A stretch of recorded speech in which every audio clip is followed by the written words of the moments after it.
Welcome to the Salmon Runs YouTube. Enjoy the video.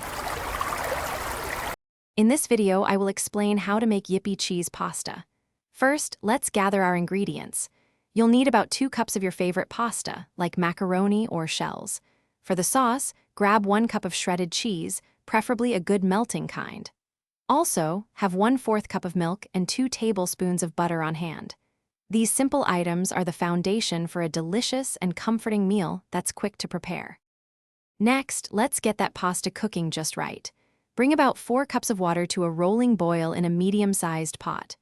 Don't forget to add 1 teaspoon of salt to the water. It really enhances the flavor of the pasta. Once boiling, add your pasta and cook it according to the package instructions until it's perfectly al dente. After cooking, drain the pasta well, but save about 1/4 cup of the starchy pasta water for later. Now for the star of the show, the creamy cheese sauce. Using the same pot, melt 2 tablespoons of butter over medium heat. Once melted, whisk in 1/4 cup of milk until it's warm and slightly steaming. Then, gradually add your 1 cup of shredded cheese, stirring continuously. Keep stirring until all the cheese is completely melted and the sauce is wonderfully smooth and velvety. This creates the rich base for our Yippee cheese pasta. Finally, it's time to bring everything together. Add your perfectly cooked, drained pasta directly into the pot with the warm cheese sauce.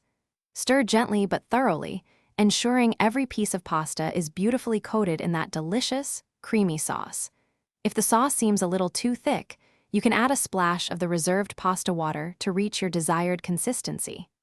Serve your Yippee cheese pasta immediately and enjoy this comforting, homemade treat.